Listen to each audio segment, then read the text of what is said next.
Yo, what's up, guys? In today's video, we're going to be talking about MLB's hottest teams right after the trade deadline on July 30th. Before we get into this, remember to subscribe and like if you guys do enjoy. Now let's get into it. The first hottest team I'm going to be talking about is the Arizona Diamondbacks. On July 30th, they were able to beat the Nationals 17-0. The hitting has been absolutely on fire for the Nationals. Their hitting percentages have skyrocketed. And the pitching has not been absolutely terrible. It's not the best, but their hitting makes up for all that lack of pitching a little bit. The defense is solid. As well, on July 30th, Eugenio Suarez had 3 home runs. He's really been heating up for the Arizona Diamondbacks. He's able to get a lot of home runs, has a lot of power. Not a bad player at all to have on the squad. But they got Jock Peterson, who's been absolutely red hot too.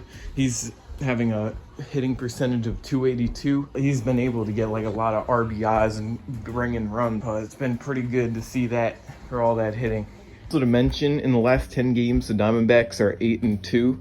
That's an excellent winning percentage. Number 2, we got the Cleveland Guardians. They are 6-4 in their last 10 games. They were able to acquire Lane Thomas from the Washington Nationals right before the end of the trade deadline, who was a solid hitter, a great defensive outfielder, and he could put some hits and get on base and do what you need him to do. Jose Ramirez has been the hottest hitter for the Cleveland Guardians.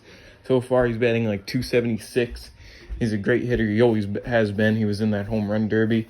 Josh Naylor is solid. He's got a lot of power. They've been hitting the ball really well. Still one of the problems with the Cleveland Guardians is their pitching. They don't have great starting pitching. Carlos Carrasco, they got, is 38 years old.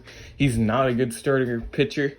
He has a bad losing record so far this season. Their best starting pitcher is either between Ben Lively and Tanner Bibby. They both got like winning records for this season, and they don't allow too many runs. Cleveland Guardians pitching is not the best.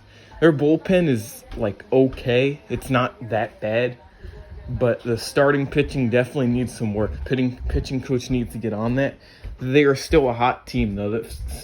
Even though they lost to the Orioles the last 2 games of that series, they are still a hot team, and they could still bounce back from that pitching as long as their hitting is on fire and they start to improve as the season goes on, which I believe they will. The third last team on the hottest teams in the MLB is going to be the New York Yankees. But before I do that, I want to talk about some honorable mentions. I got it put in the Red Sox. Their hitting has been pretty hot. They have had the same record as the Guardians in the last 10 games, 6-4. The pitching is not that bad, but they did allow 20 runs from the Colorado Rockies. That's pretty embarrassing, I'm not going to lie. You know, they can step it up. The Red Sox are a threat in their division. The Yankees, they've been a hot team. Jazz Chisholm, as soon as he came over as the new acquisition for the Yankees, he was killing it. Multi-homer game after multi-homer game. I didn't expect him to show too much power. In that video I made talking about Chisholm, it doesn't really add well because I was saying that he's not really a power hitter. But he was sure showing his power. Aaron Judge is still a hot guy. Of course, these teams want to walk Aaron Judge every single time. It's getting freaking annoying. I'm not gonna lie, but that's just how this MLB is, and it's not gonna stop. They're gonna keep trying to walk Aaron Judge, because that's all they can do. They're too scared to let him hit a home run. But even then, Juan Soto, still a great hitter, and Garrett Cole, he still needs to fix up some of his mechanics. His command isn't totally there. He's allowed too many runs in his games back. And for Luis Gil, I like him as a starting pitcher. Carlos Rodon, good pitching, and their bullpen is starting to get back together. The Yankees are a top team for sure. Don't count them out.